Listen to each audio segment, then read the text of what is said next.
Hey there, wake up. It's Means Morning News. Just after 11 a.m. on the East Coast in Washington, D.C., I'm the newsman, Sam Sachs. It's the Friday show. Good morning to everyone, especially those who work at the FDA. They did us all a favor, and they rejected Elon Musk's request to implant microchips into people's brains. Yeah, some good news there. Although, if I was working at the FDA, I would make an exception and allow human testing on anyone who subscribed to Twitter Blue. Those guys' brains are already mangled.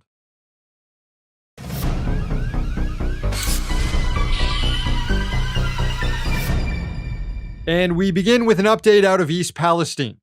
The union representing Norfolk Southern workers who were assigned to clean up the toxic mess from last month's train derailment said that the company failed to provide adequate protective equipment.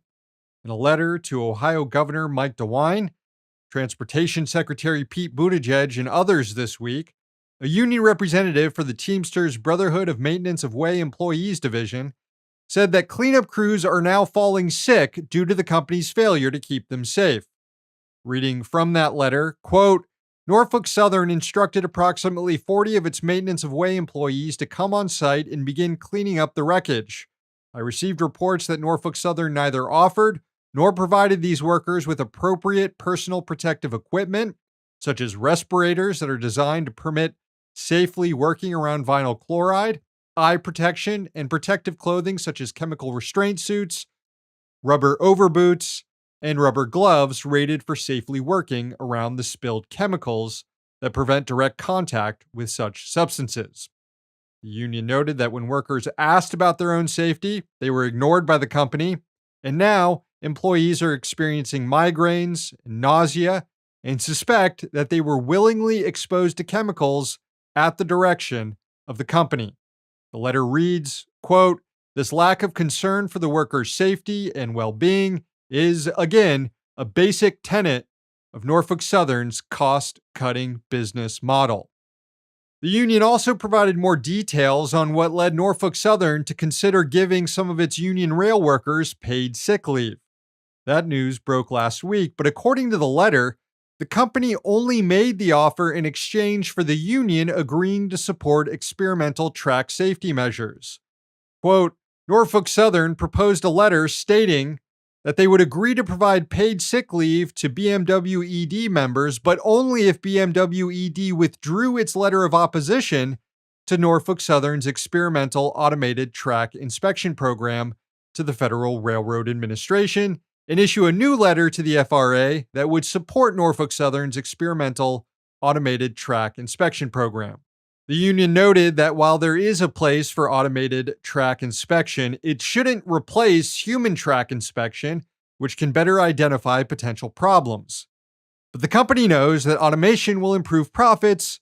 It feeds into the industry's precision scheduled railroading strategy of cutting costs.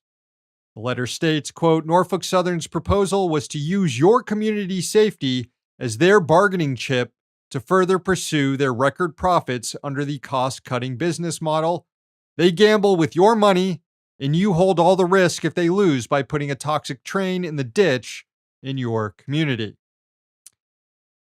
Look, I know I'm sounding like a broken record here week after week, but this is an industry that can't be trusted to regulate itself, and it's just begging for nationalization.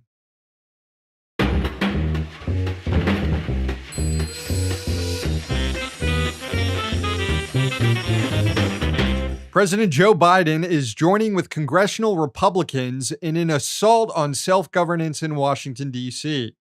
The White House announced on Thursday that it would not protect home rule in the city and would not veto legislation that overturns a local criminal justice reform measure passed by the D.C. city government and broadly supported by residents. The president tweeted, quote, I support D.C. statehood and home rule, but I don't support some of the changes D.C. Council put forward over the mayor's objections, such as lowering penalties for carjackings. If the Senate votes to overturn what D.C. Council did, I'll sign it.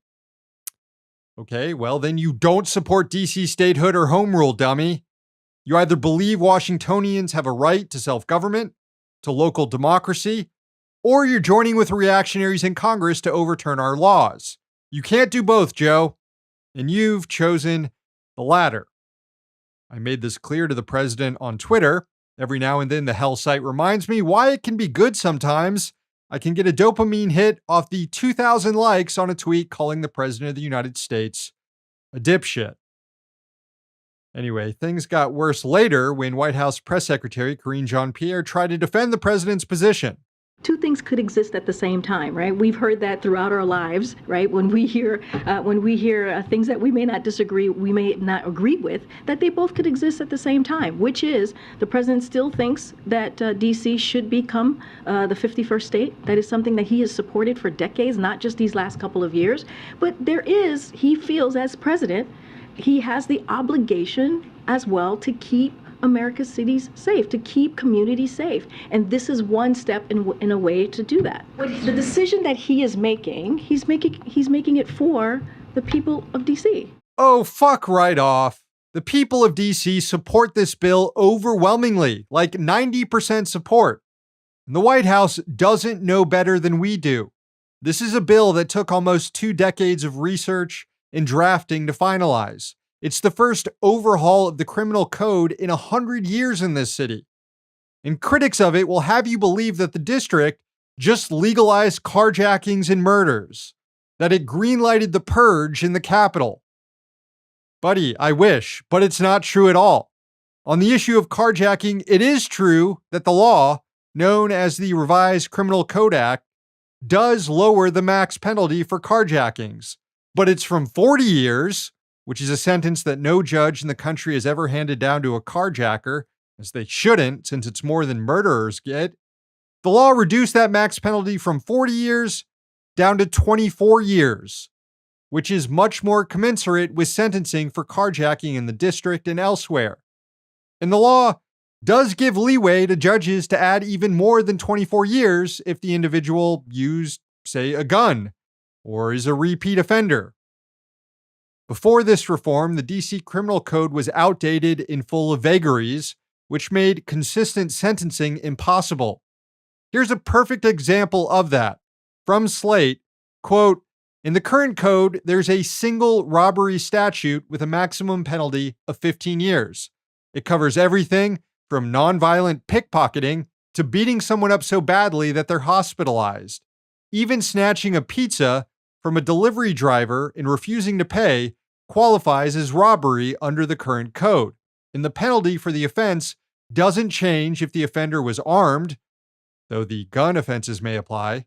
The RCCA, by contrast, divides the crime into armed robbery and unarmed robbery, then breaks each category into first-degree, second-degree, and third-degree offenses." I mean, this is just basic common sense stuff that's now being sensationalized by the White House and congressional Republicans who want you to believe that unjustly harsh prison sentences somehow deter crime when study after study has shown that they don't. Lowering the max penalty for carjacking from 40 years, which no one was going to get anyways, down to 24 years doesn't signal to carjackers that it's open season now for carjacking. Biden has barely lifted a finger for people in red states who are getting their rights crushed by fascist lawmakers, but here he is in D.C. declaring a modest criminal justice reform measure a threat to public safety. This is exactly the sort of thing you'd expect from the guy who wrote the 90s crime bill. Some things just never change. The malarkey remains.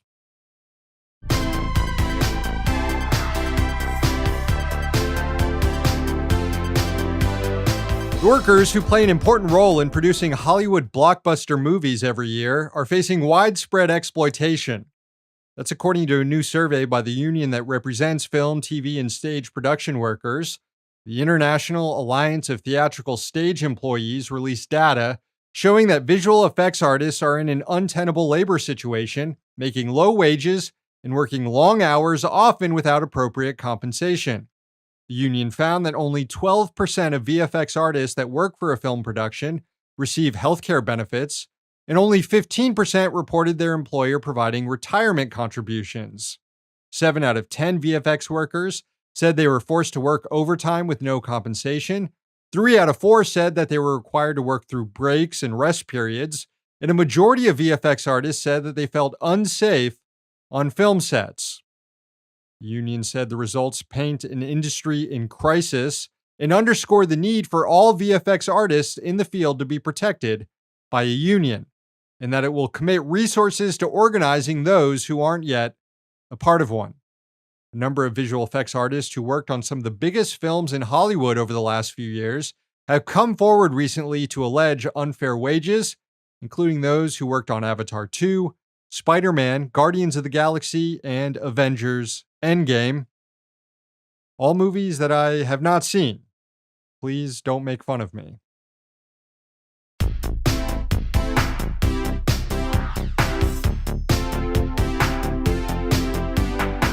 It's now time for the most important work we do around here each week, naming and shaming rich dicks. Thanks to everyone who submitted nominations on social media. Got one here for Starbucks CEO Howard Schultz, whose company was hit with yet another massive union-busting ruling by the NLRB this week. He's also defying a request to testify before a Senate committee on Starbucks' repeated violations of labor law, and it's likely he'll now be subpoenaed and forced to testify. A week full of rich dickery for Mr. Schultz. Strong nomination. Let's see, we got one here for one of the wealthiest cartoonists in the business, but who is now on a multi-year racist meltdown. Talking about Scott Adams, the creator of Dilbert. Newspapers around the country are ditching his cartoon after he made an impassioned plea to white people to stay the hell away from black people. Adams now claims he's the victim of cancel culture. He's made a number of bizarre posts this week, including one where he said he often identified as black, and another where he is claiming to provide black people with tips on how to be successful. Maybe he should just shut his fucking mouth and draw. By the way, happy birthday, J-Mo. Thanks for the nomination. And here's a nod for all the transphobe substackers. They know who they are. They're assisting the Rights Hate Project. But let's also not leave out the transphobes who are not on Substack but are employed by major media outlets. People like Jonathan Chait. He deserves a nomination too. Lots of strong contenders here, but ultimately they weren't a match for this week's true rich dicks. Landlords.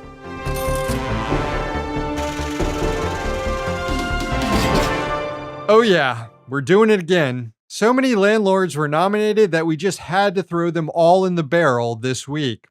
First, a thanks to Electric Stove Enjoyer on Twitter for nominating all the goddamn landlords.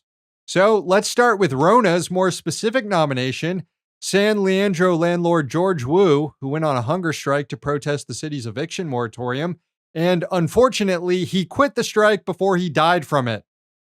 We mentioned Wu on the show earlier this week, and I said I was rooting for him to see this out to the end, but as usual with landlords, they're so damn unreliable. We got a couple nominations for the landlord duo behind a viral video talking about how tenants should tip their landlords. The TikTok was posted by the account Two Guys Take on Real Estate, which is run by two landlords, Matthew Tortoriello and Kevin Shippey. In it, they role play as a landlord and a tenant and try to make the point that if people tip service workers for bringing them coffee, then they should also tip landlords each month. A tip? I'm not tipping my landlord. So you'll tip a barista who pours overpriced coffee into a cup, but not the guy who's on call 24/7 to make sure you have a safe home? I'm not tipping you. This isn't a restaurant. Okay, so you'll tip an extra 25% for somebody to carry you a basket of chicken wings, but you won't tip someone who responds for after-hours emergency calls? Yep. Well, I guess when it's time for your lease renewal, I'm going to make sure gratuity is included in your rent. It's a little tip I learned from Two Guys Take on Real Estate. Now, these two dipshits might claim they aren't serious, that this was a joke video or something, but it does capture perfectly how landlords think they're offering a service to people and should be rewarded for it, when what they're really doing is just profiting off what should be a basic human right to housing. Service workers perform a service. That's why they get tipped. Landlords, on the other hand, are parasites. And we don't tip parasites. Which brings us to the final rich dick of the week, Shark Tank personality and real estate mogul Barbara Corcoran. Check out this interview she gave recently about being a landlord. California is a perfect example. I've not been able to raise the rent on the properties in California for 3 years. Because of rent control. Because of rent control. I don't raise the rent anyway. You don't? You need a managing agent. Probably. I'll take it over. My philosophy has always been I just want a person who takes care of it, pays on time, and if I make less money because of that, I don't really care. I feel like I ought to apologize for being a landlord, but I love being a landlord. I love my tenants, I take care of them, and I love raising the rents. Yeah. I love my tenants and I love raising rents. Well, then you don't love your tenants, Barbara. You love profiting off them. There's a difference. Look, not every rich dick is a landlord, but damn near every landlord is a rich dick. And they're all taking home the dishonors this week.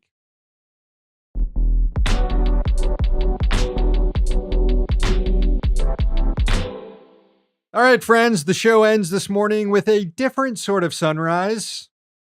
It's a video game sunrise. That's right. This week I was doing a little streaming of the new Kerbal Space Program game. I was on a mission to land on the moon. It didn't end very well, but during it there was a pretty impressive sunrise. One of the viewers on the stream, at CowbellMoon on Twitter, clipped it and sent it in. So here it is, a sunrise over the moon, or as it's called in KSP, the Mun. Enjoy.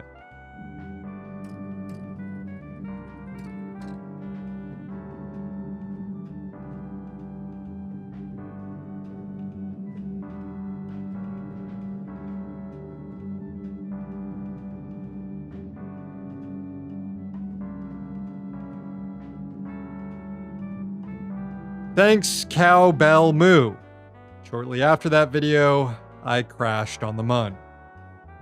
Anyway, that's it for the show. Thanks for watching. Thanks to the team behind the scenes. Please subscribe to our YouTube and podcast channels if you haven't already. One day, capitalism will fall. Until then, we'll be right here. See you next week.